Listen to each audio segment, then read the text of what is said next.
58 seat पर मतदान, सुरक्षा के कड़े इंतजाम। लोकसभा चुनाव के छठे चरण के मतदान के लिए सुरक्षा व्यवस्था चाक चौबंद है।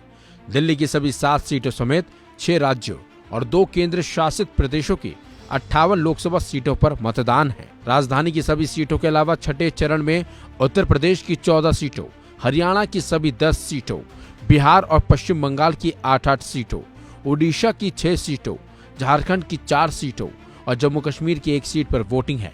छठे चरण में कई प्रमुख हस्तियों की किस्मत दांव पर है। इनमें ओडिशा के संबलपुर से चुनाव लड़ रहे धर्मेंद्र प्रधान, उत्तरी पूर्वी दिल्ली से बीजेपी के मनोज तिवारी और कांग्रेस के कन्हैया कुमार, उत्तर प्रदेश के सुल्तानपुर सीट से बीजेपी की मेनका गांधी और जम्मू कश्मीर के अनंतनाग राजौरी सीट से पीडीपी की महबूबा मुफ्ती शामिल हैं। पश्चिम बंगाल के तमलुक से बीजेपी के अभिजीत गंगोपाध्याय, हरियाणा के करनाल सीट से मनोहर लाल खट्टर, कुरुक्षेत्र से नवीन जिंदल और गुरुग्राम सीट से राव इंद्रजीत सिंह पर भी छठे चरण के मतदान में नजर रहेगी। बता दें, बीजेपी के लिए ये चरण अहम है क्योंकि 2019 के लोकसभा चुनाव में इन 58 सीटों में से 40 सीट बीजेपी ने जीती थी। 2019 में लगातार दूसरी बार दिल्ली की सभी 7 बीजेपी को सीटें मिली थी, लेकिन इस बार मामला टक्कर का है। उत्तर प्रदेश में इस चरण में कुल 162 प्रत्याशी चुनावी मैदान में है।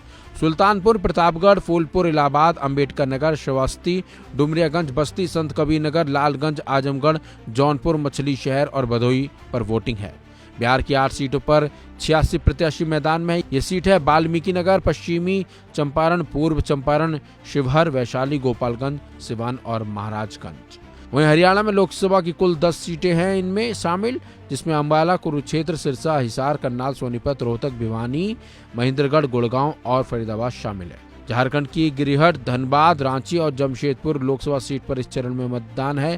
कुल 93 प्रत्याशी मैदान में है। ओडिशा के संबलपुर, क्योंझार, ढेंकानाल, कटक, पुरी, भुवनेश्वर लोकसभा सीट पर मतदान है।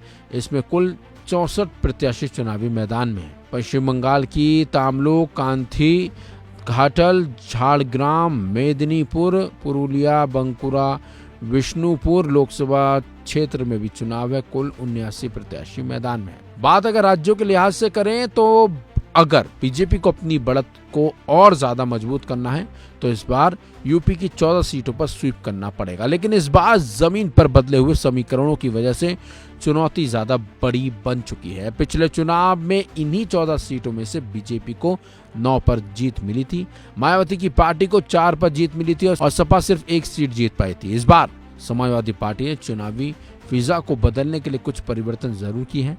वो दलित ओबीसी फैक्टर पर फोकस कर रही है, जबकि बीएसपी के वोट बैंक में सीधी सेंधमारी की तैयारी भी है। फिलहाल देखना होगा कि क्या कुछ होता है इस चरण में और मतदान के बाद मतगणना बताएगी कि जनता ने किसका साथ दिया और किसे नकार दिया।